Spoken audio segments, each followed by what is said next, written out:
So I'm John Harris, recently completed a PhD in computer science at the UW Games Institute, and previously did an undergrad in mechatronics in 2009. So I'm loving the Ideas Clinic. I really wish it existed back in my day, but it's been doing great work.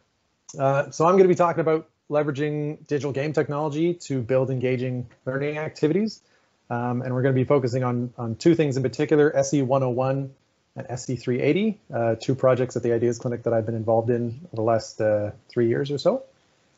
From my background, games research, we can pretty much all recognize that games are a lot of fun and they're like super popular and widespread and pretty much everybody plays them.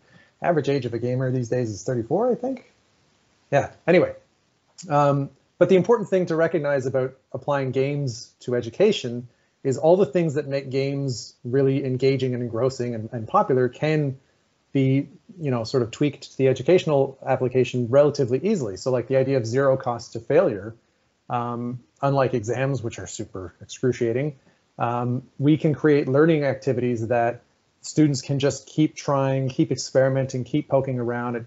We can scaffold them towards mastery, for example. And unlike, let's say, a MATLAB simulation, which is super awesome, but really opaque, if we create these game-centric activities properly, they can provide rich and immediate feedback. So the students, when they try and test something from the theory they've learned in class, they can immediately see its effect in our simulation or in our sandbox. In terms of the technologies that we're using, we call this a game. We call these activities games, but that's really just because we're using game technology. They really are excellent educational activities. So for example, we're using the Godot game engine, which is free and open source. And so for software engineering students in particular, they have the opportunity to dig down as far as they want into how these tools actually operate. But Godot is also very lightweight and easy to deploy. So as we were all struck by the pandemic this year, we've lost access to some of the awesome lab hardware and robots and circuitry that exist on campus. But the Godot game engine is particularly lightweight and can be deployed relatively easily. Everybody, all the students, all the instructors are forced to use video conferencing technology. Therefore, we all have a computer sitting in front of us.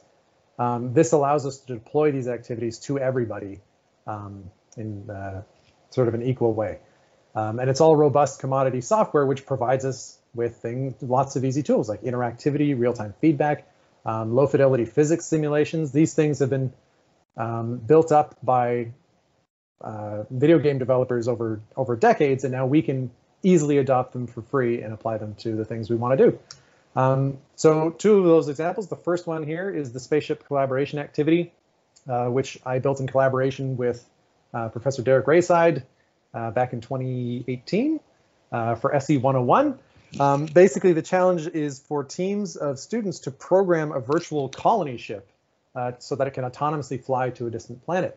And so the focus of SE 101 was on instilling incoming software engineering students with this sense of teamwork and the importance of working as a team to build large software projects. So we created this concept of this virtual colony ship, which has crews of 16 students. So this is probably one of the biggest team projects they're going to have over their entire undergrad.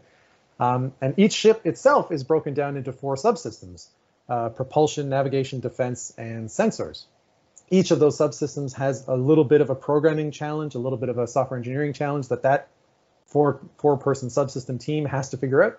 But importantly, they also have to figure out how their solution is going to integrate with the rest of their crew. Excuse me. So we have a sort of multi-hierarchical teamwork challenge here as well. The core of the activity, yes, we use the Godot game engine, but it's actually about Git. And so version control, multi-person development of multi-version software. And this is exactly what these software engineering students are going to experience as soon as they go on their first co-op. This activity has been deployed for the last 3 years, as well as in the summer. And every time it just gets better and better, and the students really seem to love it. Hopefully, I will be able to just really quickly show it right here. That's the fun of my stuff. It's all virtual, so I get to actually just transmit it.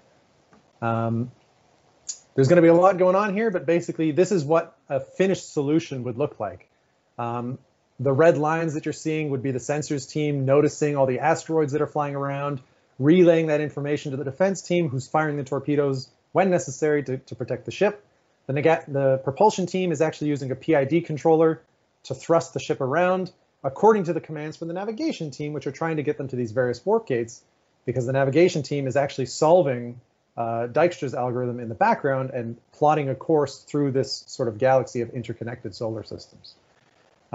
So in the end, it all looks kind of crazy, but the 3-day roughly process of getting the students to stump in their initial solutions, figure out the interface between their different subsystems, and then the ship just spins off there, and slowly build up their solution. It's a really fun opportunity for us to constantly drill into them. They should always be ready to demo, for example. And so time and time again, we see the students being like, oh, no, I want to have a fully complete solution before I show anything, which is not how it works out in the real world. And so here we get them right in 1A and we say, look, it might seem like a toy example, but you're learning all the same lessons that you're going to need as soon as you go out there on your co-ops. So that's the SE 101 activity. The second activity came after the SE 101 spaceship activity. This was developed for SE 380, and it's running right now over the course of the fall term with Professor Christopher Nielsen. And this is a feedback control race course where we've taken just the propulsion aspect of that previous spaceship, and we've sort of turned it up a notch in terms of difficulty, because the SE 380 is all about PID and feedback control. So in this case, again, we scaffold them towards mastery. We've created a sandbox where the students are working up through increasingly difficult milestones. We've provided a way for them to automate test suites so they can test different control parameters, their proportional constants, integral constants, differential constants, all those sorts of things. And if they're really savvy, they can try and run our infinitely procedurally generated test course. So again, what's great about this, it might seem really simple, but it's immediate feedback. They can code their PID controllers and then immediately see how their ship will operate. And if I can jump over here, we can hopefully see a finished solution. And again, if it's working really well, it might seem like nothing's happening at all. We can see in the top left, and bottom right corners different graphs outputting information about error signals, command signals. We've got 3 lanes of traffic, so we've got these sort of virtual traffic cars that are traveling at different speeds.